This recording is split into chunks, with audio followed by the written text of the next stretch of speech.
श्रीगणेशाय नमः। श्रीसाम्ब सदाशिवाय नमः। अथ संक्षिप्तरुद्रीपाठः। ध्यानम्। ॐ गङ्गातरङ्गरमणीयजटाकलापं गौरीनिरन्तरविभूषितवामभागं नारायणप्रियमलङ्गमदापहारं वाराणसीपुरपतिं भज विश्वनाथं। भगवते श्री विश्वनाथाय नमः। हरिः ॐ। गणानां त्वा गणपतिगुं हवामहे, प्रियाणां त्वा प्रियपतिगुं हवामहे, निधीनां त्वा निधिपतिगुं हवामहे। वसो मम आहमजानि गर्भधमा त्वमजासि गर्भधम्। गायत्री त्रिष्टुप्जगत्तनुष्टुपङ्क्त्या सह बृहत्तृष्णिः ककुप्सूचिभिः सम्यन्तु त्वा द्विपदाजाश्चतुष्पदास्त्रिपदाजाश्च खट्पदाः विच्छन्दाजाश्च सूचिभिः सम्यन्तु त्वा। सहस्तोमाः सह छन्दसयावृतः सह प्रमारिखयः सप्तदेव्याः पूर्वेखां पन्थामनुदिश्य धीरा अन्वालेभिरेरथ्यो नरस्मिन्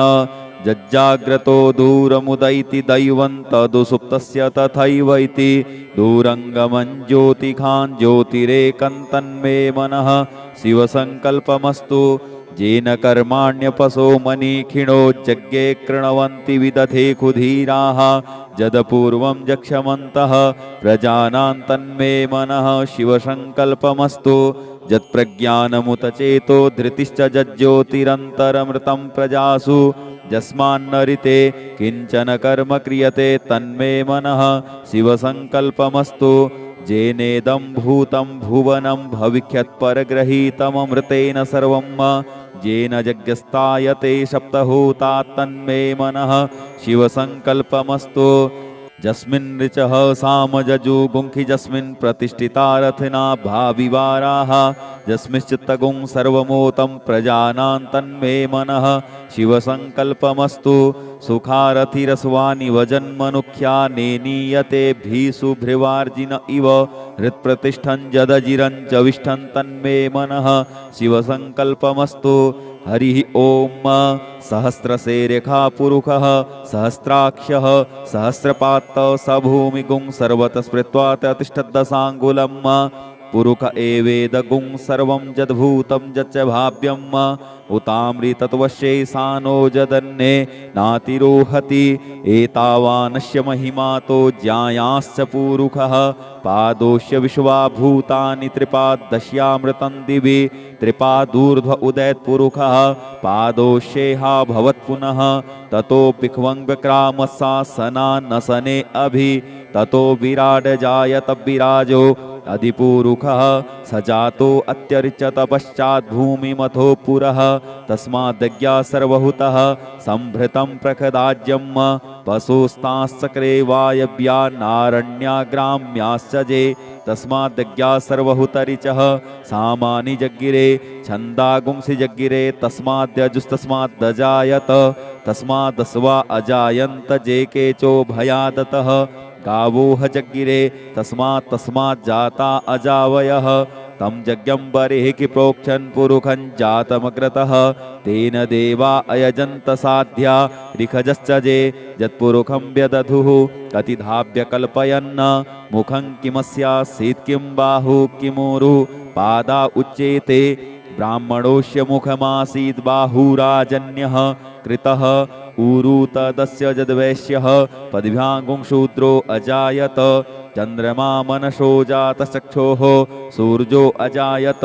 श्रोत्राद्वायुश्च प्राणश्च मुखादग्निरजायत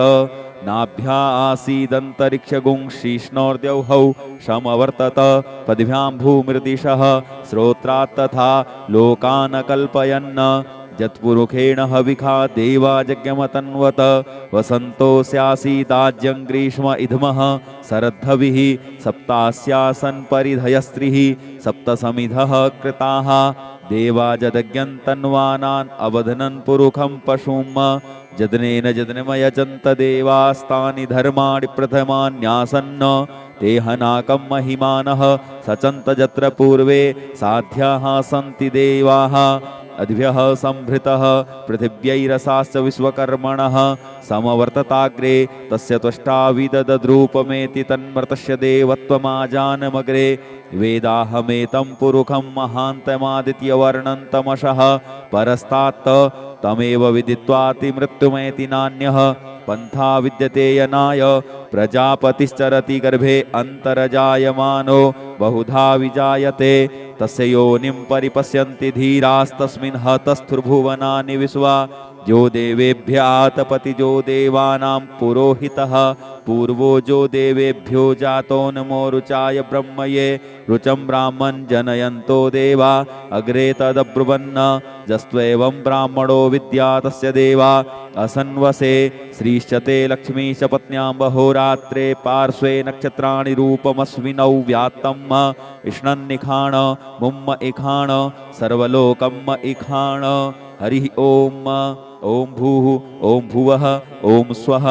ओम नमस्ते रुद्रमन्यव उतोत इखवे नमः बाहुभ्यामुतते नमः जाते रुद्रशिवा तनूरघोरा पापकासिनी तया नस्तन्वा सन्तमया गिरिसन्ताभिचाकसीः जामिकुङ्गिरिसन्तहस्ते बिभर्षस्तवे शिवाङ्गिरित्रताङ्कुर्माहि गुंसीः पुरुखं जगत शिवेन वचसा त्वा गिरिसाच्छापदामसि यथा नः सर्वमिज्जगदयक्ष्मगुं सुमना असत अद्यवोचदधिवक्ता प्रथमोद्देव्योऽभिकक अहिश्च सर्वाञ्जम्भयः सर्वास्य जातु धान्यो धराचीः परासुव असौजस्ताम्रो अरुण उत बभ्रुः सुमङ्गलः जे चैनगुं रुद्रा अभितो दिक्षु श्रिताः सहस्रसो वैखा गुंहेड ईमहे असौजो वसर्पतिनीरग्रीवो विलोहितः उतेनङ्गोपा अदृशन्नदृशन्नुदहार्जः सदृष्टो मृडयातिनः नमोऽस्तु नीलग्रीवाय सहस्राक्षाय मीडुखे अथौजे अस्य सत्त्वानो हन्तेभ्यो करन्नमः प्रमुञ्च धन्वनस्त्वमुभयोराग्न्योर्जाम् जासते हस्त इखवः पराता भगवो बप विजन्धनुः कपर्दिनो विसल्यो बाणमा उत अनेसन्यस्य जा इखव आभुरस्य निखङ्गधिः जाते हेतिर्मी दुष्टमहस्ते बभूवते धनुः तयास्मान् विश्वतस्त्वमयक्ष्मया परिभुज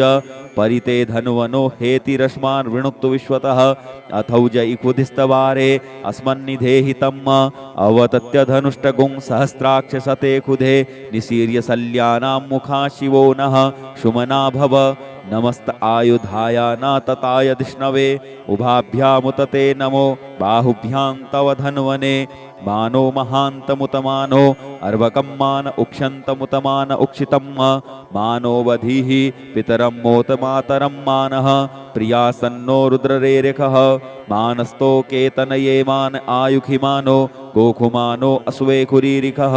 मानो वीरान्युद्रभामिनो वधीर्हविखमन्तः सदमित्वा हवामहे ॐ स्वः ॐ भुवः ॐ भूः हरिः ॐ वयगुं सोमवृते तव मनस्तनूकुविवृतः प्रजावन्तः सचेमहि एकत्ते रुद्रभागः सहस्वस्राम्बिकया तञ्जुखस्वस्वाहैखते रुद्रभाग आकुस्ते पशुः अवरुद्रमदीमहजवदेव त्र्यम्बकं जथानो वस्य सस्करद्यथानः श्रेयशस्करद्यथानो व्यवसाययात्त भेखजमसि भेखजङ्गवे स्वायपुरुखाय भेखजम् सुखं मेघाय मेष्यै त्र्यम्बकं जजामहे सुगन्धिं पुष्टिवर्धनम् उर्वारुकमिव बन्धनान् मृत्योर्मुक्षीयमामृतात् त्र्यम्बकं जजामहे सुगन्धिं पतिवेदनम् उर्वारुकमिव बन्धनादितो मुक्षीयमामुतः एतत्ते रुद्रावसन्तेन परो मूजवतोतिः अवततधन्वापि नाकावशः कृत्तिवासा अहिगुंसन्नः शिवोतिः त्रायुखञ्जमदग्नेः कश्यपश्य त्रायुखं यद्देवे कुत्र्यायुखं तन्नो अस्तु त्रायुखं शिवो नामा शिश्वधितिस्ते पिता नमस्ते अस्तु मामा हि गुंसीः निवर्तयाम्यायुखेनाद्याय प्रजननाय राय स्पोखाय सुप्रजास्त्वाय सुवीर्याय हरिः ॐ ऋचं वाचं प्रपद्ये मनोजजुः प्रपद्ये श्यामप्राणं प्रपद्ये चक्षुः श्रोत्रं प्रपद्ये वागोजः सहौजो मयि प्राणापानौ जन्मे छिद्रं चक्षुको हृदयस्य मनसो वाति तृणं बृहस्पतिर्मे तद्दधातु सन्नो भवतु भुवनस्य जस्पतिः भूर्भुवः स्वः तत्सवितुर्वरेण्यं भर्गो देवस्य धीमहि धियो यो नः प्रचोदयात् कया नश्चित्र आभुवदूति सदा वृधः सखा कया सचिष्टया वृता कस्त्वा सत्यो मदानाम गुंहिष्टो मत्सदन्धसः दृढाचिदारुजे वसु अभीखुणः सखीनामविता जरित्रिणाम् सतं भवाश्यूतिभिः कया त्वन्न ऊत्याभिप्रबन्धसे वृखन्न कया स्तोत्रिभ्य आभर इन्द्रो विश्वस्य राजति सन्नो अस्तु द्विपदे सञ्चतुष्पदे सन्नो मित्रः संवरुणः सन्नो भवत्वर्जमा सन्न इन्द्रो बृहस्पतिः सन्नो विष्णुरुक्रमः सन्नो वातः पवतागुं सन्नस्तपतु सूर्यः सन्नः कनिक्रतद्देवः पर्जन्यो अभिवरेखतु अहानि संभवन्तु नः शगुं रात्रिः प्रतिधीयताम् सन्न इन्द्राग्नि भवतामवोभिः सन्न इन्द्रावरुणारातहव्या सन्न इन्द्रापूखणा वाजसातौ शमिन्द्रा सोमा सुविताय संजोः सन्नो देवी रविष्टय आपो भवन्तु पीतये संजोरविस्रवन्तु नः श्योना पृथविनो भवानिक्षरा निवेशनि गच्छानः सर्मसप्रथाः आपो हिष्टामयो भुवस्तान ऊर्जे दधातन महेरणाय चक्षसे जो वः शिवतमोरसस्तस्य भाजयते हनः उसतीरिव मातरः तस्मा अरङ्गमामवो यशचयाय जिन्वथ आपो जनजथाचनः द्यौहौ शान्तिरन्तरिक्षगुं शान्तिः पृथिवी शान्तिरापः शान्ति ओखधयः शान्तिः वनस्पतयः शान्तिर्विश्वे देवाः शान्तिर्ब्रह्म शान्तिः सर्वगुं शान्तिः शान्तिरेव शान्तिः सामा शान्तिरेधि धृते द्रिगुंहमा मित्रस्य मा चक्षुखा सर्वाणि भूतानि समीक्ष्यन्ताम् मित्रस्याहं चक्षुखा सर्वाणि भूतानि समीक्षे मित्रस्य चक्षुखा समीक्ष्यामहे धृते द्रिगुंहमा जोक्ते सन्दृशजीव्या संजोक्ते सन्दृशजीव्या सम्म नमस्ते हरसे सोचिखे नमस्ते अस्त्वर्चिखे अन्यास्ते अस्पत्तपन्तु हेतयः पावको अस्मभ्यगुं शिवो भव नमस्ते अस्तु विद्युते नमस्ते स्तनयित्नवे नमस्ते भगवन्यस्तु यतः स्वः समीहसे यतो यतः समीहसे ततो नो अभयं कुरु सन्नः कुरु प्रजाभ्यो भयन्नः पशुभ्यः सुमित्रियान् आप ओखधयः सन्तु दुर्मित्रियास्तस्मै सन्तु जो अस्मान् द्वेष्टियञ्च वयं द्विख्मः तच्चक्षुर्देव हितं पुरस्तात् शुक्रमुच्चरत पश्येम सरदः सतं जीवेम सरदः सतगुं शृणुयाम सरदः सतं पब्रवाम सरदः सतमदीनाः श्याम सरदः सतं भूयश्च सरदः सतात्त हरिः ॐ स्वस्ति न इन्द्रो वृधस्रवाः स्वस्ति नः पूषा विश्ववेदाः स्वस्ति नस्तारक्षो अरिष्टनेमिः स्वस्ति नो बृहस्पतिर्दधातु ॐ पयः पृथिव्यां पय ओखधीकुपयो दिव्यन्तरिक्षे पयोधाः पयस्वतीः प्रदिशः सन्तु मह्यम् ॐ विष्णोरराटमशि विष्णोः स्नप्तेस्थो विष्णोः शूरसि विष्णो ध्रुवोषि वैष्णवमशि विष्णवे त्वा ॐ अग्निर्देवता वातो देवता सूर्यो देवता चन्द्रमा देवता वशवो देवता रुद्रा देवता दित्या देवता मरुतो देवता विश्वे देवा देवता बृहस्पतिर्देवतेन्द्रो देवता वरुणो देवता ॐ सद्यो जातं प्रपद्यामि सद्यो जाताय वै नमो नमः भवे भवेनाति भवे भवश्रुमां भवोद्भवाय नमः वामदेवाय नमो ज्येष्ठाय नमः श्रेष्ठाय नमो रुद्राय नमः कालाय नमः कलविकर्णाय नमो बलविकर्णाय नमो बलाय नमो बलप्रमथनाय नमः सर्वभूतदमनाय नमो मनोन्मनाय नमः अघोरेभ्योऽथ घोरेभ्यो घोरघोरतरेभ्यः सर्वेभ्यः सर्वसर्वेभ्यो नमस्ते अस्तु रुद्ररूपेभ्यः तत्पुरुषाय विद्महे महादेवाय धीमहि तन्नो रुद्रः प्रचोदयात् ईशानः सर्वविद्यानाम् ईश्वरः सर्वभूतानां ब्रह्माधिपतिर्ब्रह्मणोऽधिपतिर्ब्रह्मा शिवो मे अस्तु सदा शिवों ओम शिवो नामा शिशुदितिस्ते पिता नमस्ते अस्तु माहि गुंसीः निवर्तयाम्यायुखेनाद्याय प्रजननाय स्पोखाय सुप्रजास्त्वाय सुवीर्याय ओम विश्वानि देव सवितर्दुरितानि पराशुव जद्भद्रं तन्नयाशुव ओम द्यौहौ शान्तिरन्तरिक्ष गुं शान्तिः पृथिवी शान्तिरापः शान्ति ओषधयः शान्तिः वनस्पतयः शान्तिर्विश्वे देवाः शान्तिर्ब्रह्म शान्तिः सर्वगुं शान्तिः शान्तिरेव शान्तिः सामा शान्तिरेधि ओम सर्वेखां वा एकवेदानां गुंरसो यस्साम सर्वेखां एवैनमेतद्वेदानां गुंरसेनाभिखिञ्चति हरिः ओम गणानां त्वा गणपतिगुं हवामहे प्रियाणां त्वा प्रियपतिगुं हवामहे निधीनां त्वा निधिपतिगुं हवामहे वसो मम आहमजानि गर्भधमा त्वमजासि गर्भधम् गायत्री त्रिष्टुप् जगत्तनुष्टुपङ्क्त्या सह बृहत्तृष्णिः ककुप्सूचिभिः सम्यन्तु त्वा द्विपदाजाश्चतुष्पदास्त्रिपदाजाश्च खट्पदाः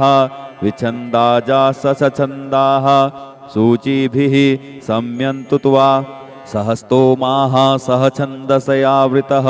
सह प्रमारिखयः सप्तदेव्याः पूर्वेखां पन्थामनुदिश्य धीरा अन्वालेभिरेरथ्यो नरस्मिन् जज्जाग्रतो दूरमुदैति दैवं तदुसुप्तस्य तथैवैति दूरङ्गमं ज्योतिखान् ज्योतिरेकं तन्मे मनः शिवसङ्कल्पमस्तु येन कर्माण्यपसो मनीखिणो जज्ञे कृणवन्ति विदधे कुधीराः जदपूर्वं जक्षमन्तः प्रजानां तन्मे मनः शिवसङ्कल्पमस्तु जत्प्रज्ञानमुतचेतो धृतिश्च जज्ज्योतिरन्तरमृतं प्रजासु यस्मान्नरिते किञ्चन कर्म क्रियते तन्मे मनः शिवसङ्कल्पमस्तु जेनेदं भूतं भुवनं भविष्यत्परग्रहीतममृतेन सर्वं येन यज्ञस्तायते सप्तहूता तन्मे मनः शिवसङ्कल्पमस्तु जस्मिन् ऋचः सामजजुगुंखि जस्मिन् प्रतिष्ठिता रथना भाविवाराः जस्मिश्चित्तगुं सर्वमोतं प्रजानां तन्मे मनः शिवसङ्कल्पमस्तु सुखारथिरस्वानिव जन्मनुख्या नेनीयतेभिः इव हृत्प्रतिष्ठं जदजिरं च विष्ठं तन्मे मनः शिवसङ्कल्पमस्तु हरिः ओम सहस्रशेरेखा पुरुषः सहस्राक्षः सहस्रपात् स भूमिगुं सर्वतः स्मृत्वा तिष्ठद्दशाङ्गुलम् पुरुष एवेदगुं सर्वं जद्भूतं जच्च भाव्यम् उतामृतत्वशेषानो जदन्ये नातिरोहति एतावानस्य महिमातो ज्यायाश्च पुरुषः पादोष्य विश्वाभूतानि त्रिपादश्यामृतं दिवि त्रिपादूर्ध्व उदैत्पुरुषः पादोष्येहा भवत्पुनः ततो पिख्वङ्ग्रामशासनानसने अभि ततो विराड जायत विराजो अधिपुरुषः सजातो अत्यर्चत पश्चात् भूमिमथो पुरः तस्माद्ज्ञा सर्वहुतः संभृतं प्रखदाज्यं पशुस्ताश्चक्रे वायव्या नारण्याग्राम्याश्च जे तस्माद्ज्ञा सर्वहुतरिचः सामानि जग्गिरे छन्दागुंसि जग्गिरे तस्माद्यजुस्तस्माद्दजायत तस्मादस्वा अजायन्त जे केचो भयादतः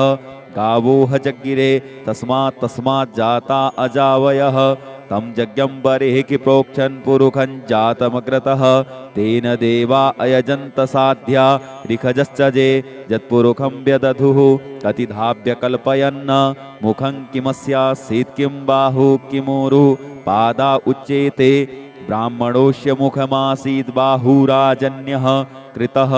ऊरु तदस्य जद्वैश्यः पद्भ्यां शूद्रो अजायत चन्द्रमा मनसो जातचक्षोः सूर्यो अजायत श्रोत्राद्वायुश्च प्राणश्च मुखादग्निरजायत नाभ्या आसीदन्तरिक्षगुं शीष्णोर्द्यौहौ समवर्तत पद्भ्यां भूमिर्दिशः श्रोत्रात् तथा लोकान् कल्पयन् यत्पुरुषेण हविखा देवाजज्ञमतन्वत वसन्तो स्यासीदाज्यं ग्रीष्म इधमः शरद्धविः सप्तास्यासन् परिधयस्त्रिः सप्तसमिधः कृताः देवाजदज्ञन्तन्वानान् अवधनन् पुरुखं पशुम् जदनेन जदनमयजन्त देवास्तानि धर्माणि प्रथमान्यासन्न ते हनाकं महिमानः सचन्त जत्र पूर्वे साध्याः सन्ति देवाः अद्भ्यः संभृतः पृथिव्यैरसाश्च विश्वकर्मणः समवर्तताग्रे तस्य त्वष्टा विददद्रूपमेति तन्मर्तस्य देवत्वमाजानमग्रे वेदाहमेतं पुरुखं महान्तमादित्यवर्णन्तमशः परस्तात् तमेव विदित्वाति मृत्युमेति नान्यः पंथा विद्यते यनाय प्रजापतिश्चरति गर्भे अन्तरजायमानो बहुधा विजायते तस्य योनिं परिपश्यन्ति धीरास्तस्मिन् हतस्थुर्भुवनानि विश्वा जो देवेभ्य आतपति जो देवानां पुरोहितः पूर्वो जो देवेभ्यो जातो नमो रुचाय ब्रह्मये रुचं ब्राह्मण जनयन्तो देवा अग्रे तदब्रुवन्न जस्त्वेवं ब्राह्मणो विद्या तस्य देवा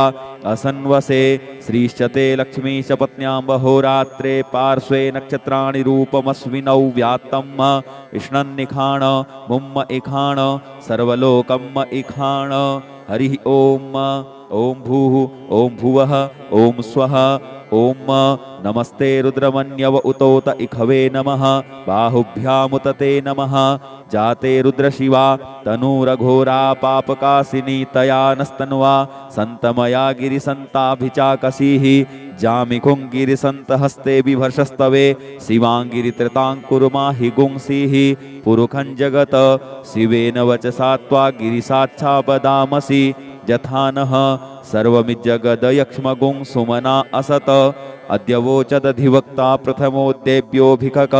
अहिश्च सर्वाञ्जं भयः सर्वास्य जातु धान्यो धराचीः परासुव असौजस्ताम्रो अरुण उत बभ्रुः सुमङ्गलः जे चैनगुं रुद्रा अभितो दिक्षु श्रिताः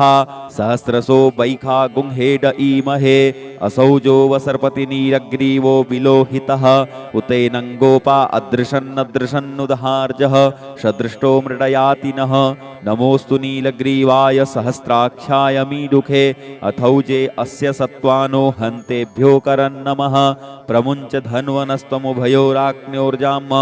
जासते हस्त इखवः पराता भगवो वप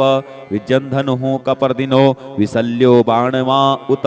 अनेसन्यस्य जा इखव आभुरस्य निखङ्गधिः जाते हेतिर्मी दुष्टमहस्ते बभूवते धनुः तयास्मान् विश्वतस्त्वमयक्ष्मया परिभुज परिते धनुवनो हेतिरस्मान् वृणुक्तु विश्वतः अथौज इखुधिस्तवारे अस्मन्निधेहितम् अवतत्य धनुष्टगुं सहस्राक्षसते खुधे निशीर्य सल्यानां मुखा शिवो नः शुमना भव नमस्त आयुधाय न तताय धिष्णवे उभाभ्यामुतते नमो बाहुभ्यां तव धन्वने मानो महान्तमुतमानो अर्वकं मान उक्षन्तमुतमान उक्षितं मानो वधीः पितरं मोत मातरं मानः प्रियासन्नो रुद्ररेरिखः मानस्तो केतनये मान आयुखिमानो गोखुमानो अस्वेखुरीरिखः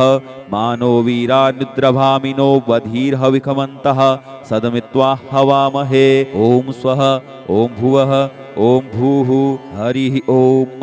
वयगुं सोमवृते तव मनस्तनूकु विवृतः प्रजावन्तः सचेमहि एकत्ते रुद्रभागः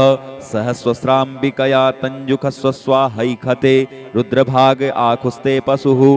अवरुद्रमदीमहजवदेव त्र्यम्बकं जथानो वस्य सस्करद्यथानः श्रेयशस्करद्यथानो व्यवसाययात्त भेखजमसि भेखजङ्गवे स्वायपुरुखाय भेखजम् सुखं मेघाय मेष्यै त्र्यम्बकं जजामहे सुगन्धिं पुष्टिवर्धनम्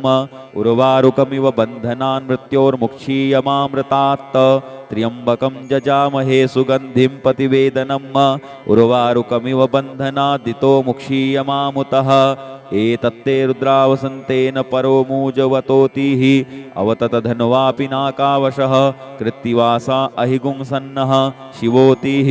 त्रायुखं जमदग्नेः कश्यपस्य त्रायुखं जद्देवे कुत्र्यायुखं तन्नो अस्तु त्रायुखम् शिवो नाम शिश्वधितिस्ते पिता नमस्ते अस्तु मामाहि गुंसीः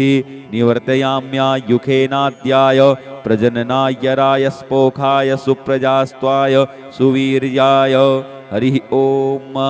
ऋचं वाचं प्रपद्ये मनोजजुः प्रपद्ये शाम प्राणं प्रपद्ये चक्षुः श्रोत्रं प्रपद्ये वागोजः सहौजो मयि प्राणापानौ जन्मे छिद्रं चक्षुषो हृदयस्य मनसो वाति तृणं बृहस्पतिर्मे तद्दधातु सन्नो भवतु भुवनस्य जस्पतिः भूर्भुवः स्वः तत्सवितुर्वरेण्यं भर्गो देवस्य धीमहि धियो यो नः प्रचोदयात्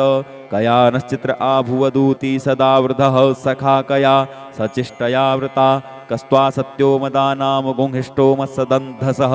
दृढाचिदारुजे वसु अभीखुणः सखीनामविता जरित्रिणाम् सतं भवाश्यूतिभिः कया त्वन्न ऊत्याभिप्रबन्धसे वृखन्न कया स्तोत्रिभ्य आभर इन्द्रो विश्वस्य राजति सन्नो अस्तु द्विपदे सञ्चतुष्पदे सन्नो मित्रः संवरुणः सन्नो भवत्वर्जमा सन्न इन्द्रो बृहस्पतिः सन्नो विष्णुरुक्रमः सन्नो वातः पवतागुं सन्नस्तपतु सूर्यः सन्नः कनिक्रतद्देवः पर्जन्यो अभिवरेखतु अहानि संभवन्तु नः शगुं रात्रिः प्रतिधीयताम् सन्न इंद्राग्नि भवतामवोभिः सन्न इंद्रावरुणारातहव्या सन्न इंद्रापूखणा वाजसातौ शमिन्द्रा सोमा सुविताय संजोः सन्नो देवी रविष्टय आपो भवन्तु पीतये संजोरविस्रवन्तु नः श्योना पृथ्विनो भवानिक्षरा निवेशनि यच्छानः सर्मसप्रथाः आपो हिष्टामयो भुवस्तान ऊर्जे दधातन महेरणाय चक्षसे यो वः शिवतमोरसस्तस्य भाजयते हनः उसतीरिव मातरः तस्मा अरङ्गमामवो यशचयाय जिन्वथ आपो जनजथाचनः द्यौहौ शान्तिरन्तरिक्षगुं शान्तिः पृथिवी शान्तिरापः शान्ति ओखधयः शान्तिः वनस्पतयः शान्तिर्विश्वे देवाः शान्तिर्ब्रह्म शान्तिः सर्वगुं शान्तिः शान्तिरेव शान्तिः सामा शान्तिरेधि धृते द्रिगुंहमा मित्रस्य मा चक्षुषा सर्वाणि भूतानि समीक्ष्यन्ताम् मित्रस्याहं चक्षुषा सर्वाणि भूतानि समीक्षे मित्रस्य चक्षुषा समीक्ष्यामहे धृते द्रिगुंहमा जोक्ते सन्दृशजीव्या संयोक्ते सन्दृशजीव्या सम्म नमस्ते हरसे सोचिखे नमस्ते अस्त्वर्चिखे अन्यास्ते अस्पत्तपन्तु हेतयः पावको अस्मभ्यगुं शिवो भव नमस्ते अस्तु विद्युते नमस्ते स्तनयित्नवे नमस्ते भगवन्नस्तु यतः स्वः समीहसे यतो यतः समीहसे ततो नो अभयं कुरु सन्नः कुरु प्रजाभ्यो भयन्नः पशुभ्यः सुमित्रियान् आप ओखधयः सन्तु दुर्मित्रियास्तस्मै सन्तु जो अस्मान् द्वेष्टियञ्च वयं द्विख्मः तच्चक्षुर्देव हितं पुरस्तात् शुक्रमुच्चरत पश्येम सरदः सतं जीवेम सरदः सतगुं शृणुयाम सरदः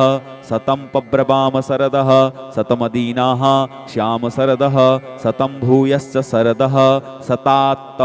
हरिः ओम स्वस्ति न इंद्रो वृधस्रवाः स्वस्ति नः पूषा विश्ववेदाः स्वस्ति नस्तारक्षो अरिष्टनेमिः स्वस्ति नो बृहस्पतिर्दधातु ओम पयः पृथिव्यां पय ओखधीकुपयो दिव्यन्तरिक्षे पयोधाः पयस्वतीः प्रदिशः सन्तु मह्यम् ओम विष्णोरराटमशि विष्णोः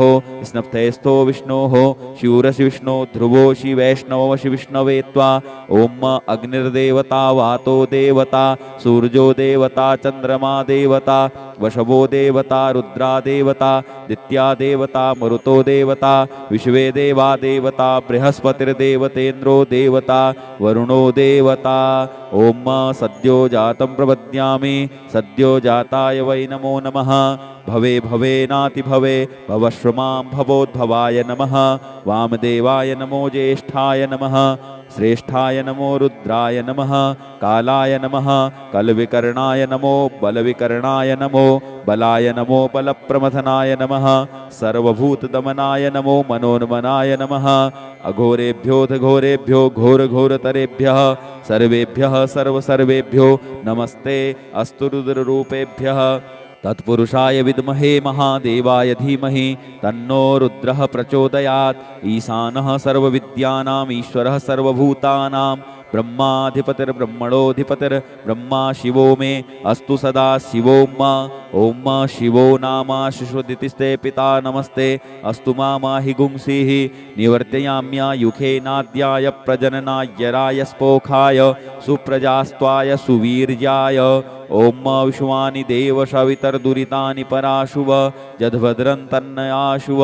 ओम द्यौः शान्तिरन्तरिक्ष गुं शान्तिः पृथिवी शान्तिरापः शान्ति ओषधयः शान्तिः वनस्पतयः शान्तिर्विश्वे देवाः शान्तिर्ब्रह्म शान्तिः सर्वगुं शान्तिः शान्तिरेव शान्तिः सामा शान्तिरेधि। ओम सर्वेखां वा एकवेदानां गुंरसो यस्साम सर्वेखाम्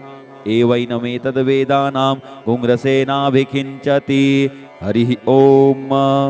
गणानां त्वा गणपतिगुं हवामहे प्रियाणां त्वा प्रियपतिगुं हवामहे निधीनां त्वा निधिपतिगुं हवामहे। वसो मम आहमजानि गर्भधमा त्वमजासि गर्भधम्। गायत्री त्रिष्टुजगतनुष्टुपङ्क्त्या सह बृहत्तृष्णिः ककुप्सूचिभिः सम्यन्तु त्वा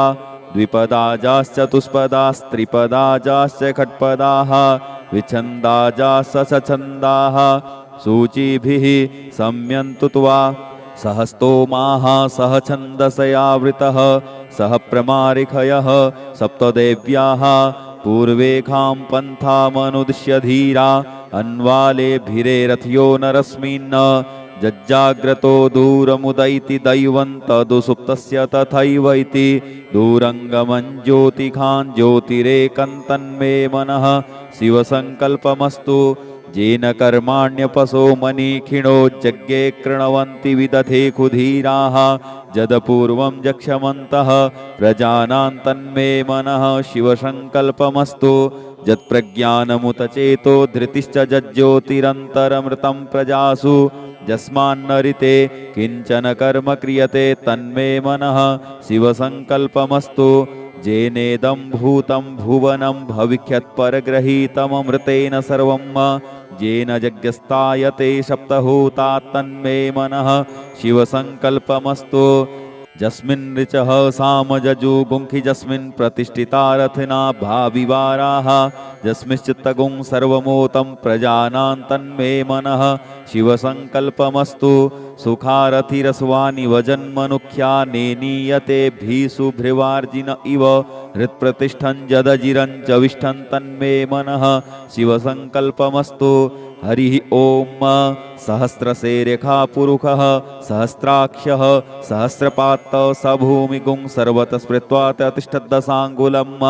पुरुष एवेदगुं सर्वं यद्भूतं यच्च भाव्यम्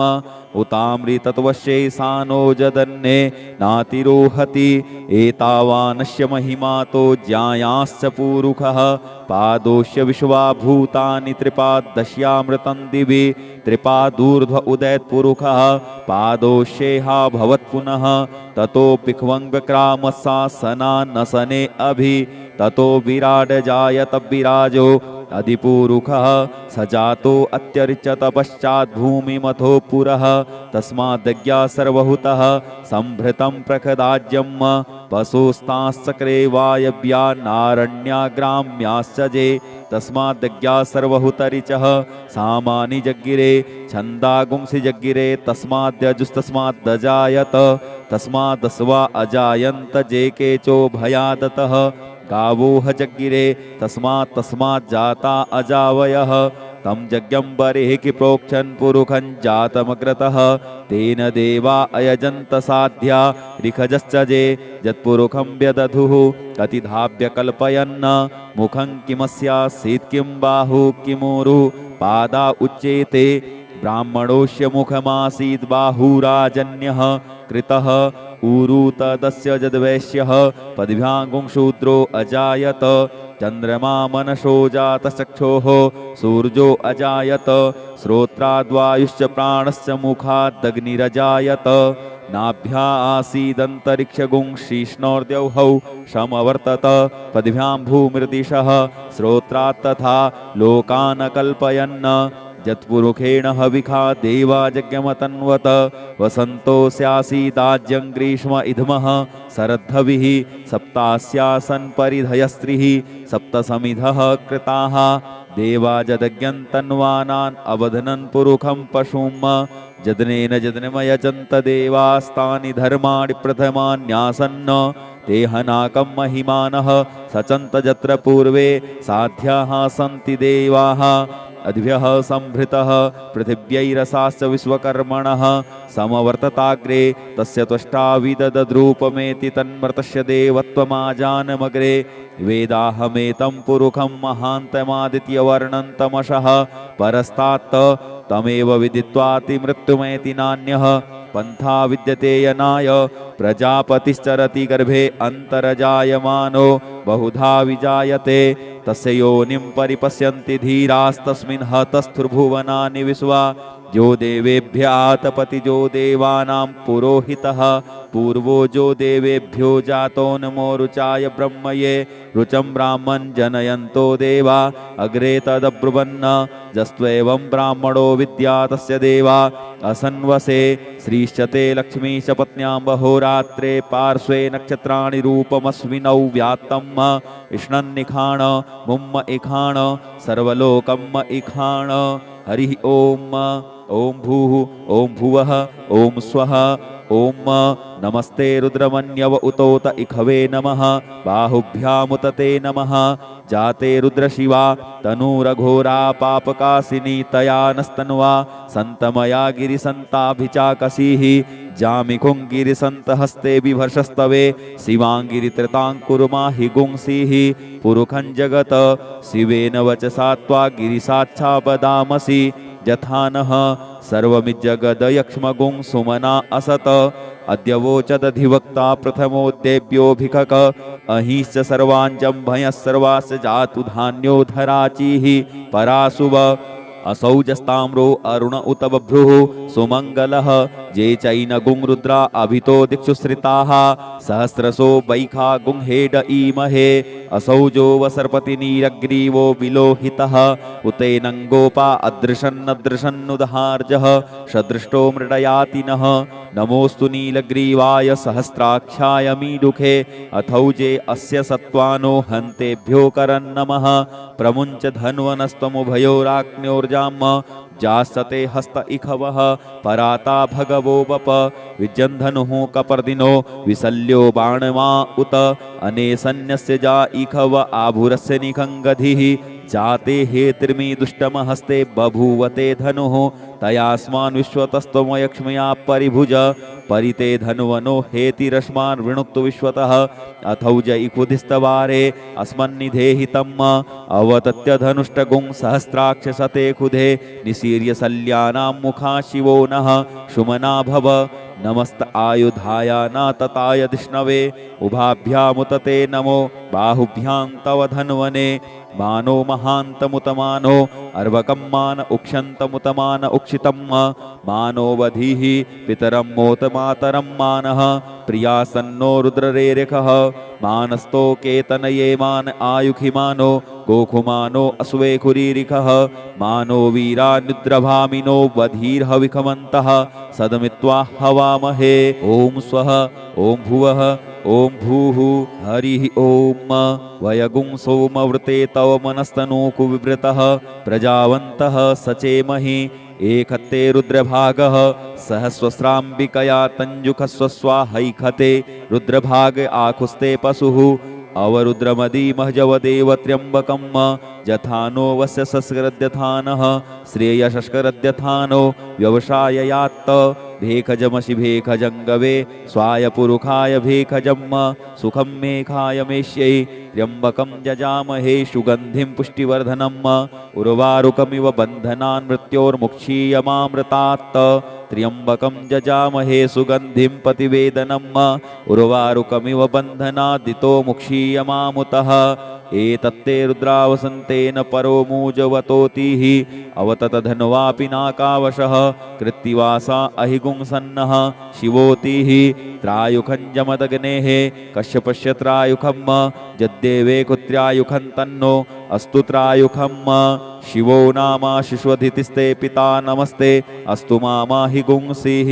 निवर्तयाम्यायुखेनाद्याय प्रजननाय स्पोखाय सुप्रजास्त्वाय सुवीर्याय हरिः ओम ऋचं वाचं प्रपद्ये मनोजजुः प्रपद्ये शाम प्राणं प्रपद्ये चक्षुः श्रोत्रं प्रपद्ये वागोजः सहौजो मयि प्राणापानौ जन्मे छिद्रं चक्षुषो हृदयस्य मनसो वातितृणं बृहस्पतिर्मे तद्दधातु सन्नो भवतु भुवनस्य जस्पतिः भूर्भुवः स्वः तत्सवितुर्वरेण्यं भर्गो देवस्य धीमहि धियो यो नः प्रचोदयात् कया नश्चित्र आभुवदूति सदा वृधः सखा कया सचिष्टया वृता कस्त्वा सत्यो मदानाम गुंहिष्टो मत्सदन्धसः दृढाचिदारुजे वसु अभीखुणः सखीनामविता जरित्रिणाम् सतं भवाश्यूतिभिः कया त्वन्न ऊत्याभिप्रबन्धसे वृखन्न कया स्तोत्रिभ्य आभर इन्द्रो विश्वस्य राजति सन्नो अस्तु द्विपदे सञ्चतुष्पदे सन्नो मित्रः संवरुणः सन्नो भवत्वर्जमा सन्न इन्द्रो बृहस्पतिः सन्नो विष्णुरुक्रमः सन्नो वातः पवतागुं सन्नस्तपतु सूर्यः सन्नः कनिक्रतद्देवः पर्जन्यो अभिवरेखतु अहानि संभवन्तु नः शगुं रात्रिः प्रतिधीयताम् सन्न इन्द्राग्नि भवतामवोभिः सन्न इन्द्रावरुणारातहव्या सन्न इन्द्रापूखणा वाजसातौ शमिन्द्रा सोमा सुविताय संजोः सन्नो देवी रविष्टय आपो भवन्तु पीतये संजोरविस्रवन्तु नः श्योना पृथ्विनो भवानिक्षरा निवेशनि यच्छानः सर्मसप्रथाः आपो हिष्टामयो भुवस्तान ऊर्जे दधातन महेरणाय चक्षसे जो वः शिवतमोरसस्तस्य भाजयते हनः उसतीरिव मातरः तस्मा अरङ्गमामवो यशयाय जिन्वथ आपो जनजथाचनः द्यौहौ शान्तिरन्तरिक्षगुं शान्तिः पृथिवी शान्तिरापः शान्ति ओखधयः शान्तिः वनस्पतयः शान्तिर्विश्वे देवाः शान्तिर्ब्रह्म शान्तिः सर्वगुं शान्तिः शान्तिरेव शान्तिः सामा शान्तिरेधि धृतेद्रिगुंहमा मित्रस्य मा चक्षुषा सर्वाणि भूतानि समीक्षन्ताम्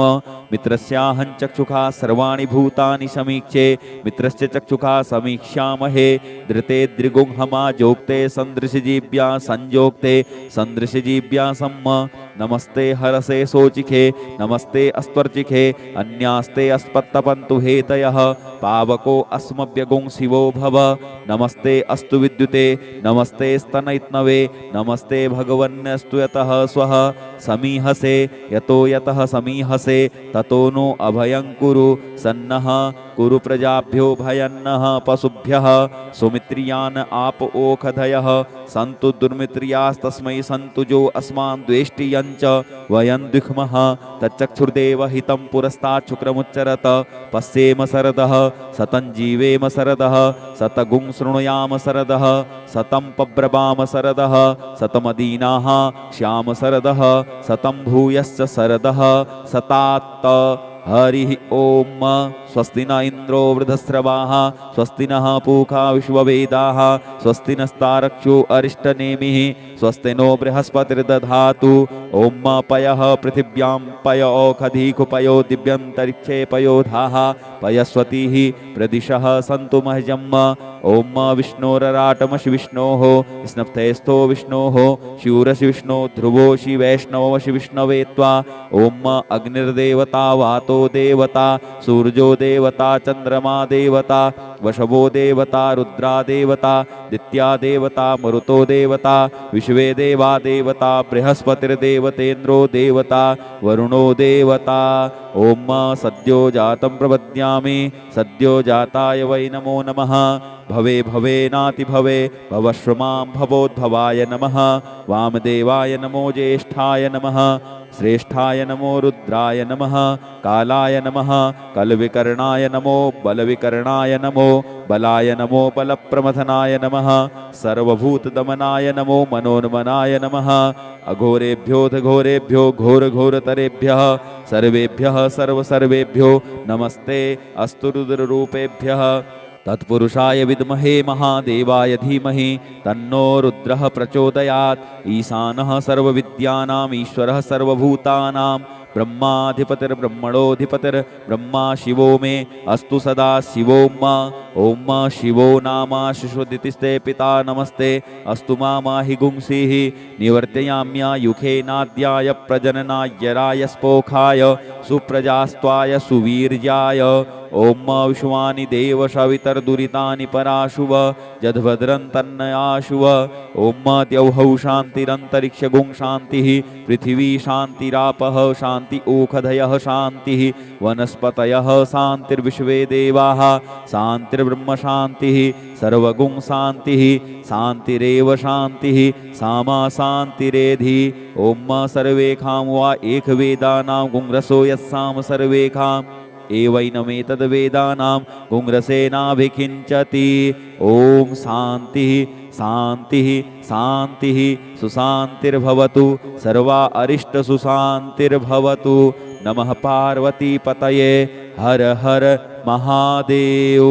यदक्षरपदभ्रष्टं मात्राहीनं च यद्भवेत् तत्सर्वं क्षम्यतां देव प्रसीद परमेश्वर अनेन कृतेन श्री रुद्राभिषेककर्मणा श्री भवानी शंकर महारुद्रः प्रियतां न मम ॐ श्री सांब सदा शिवार्पणमस्तु हर हर महादेव हर हर महादेव हर हर महादेव शंभो।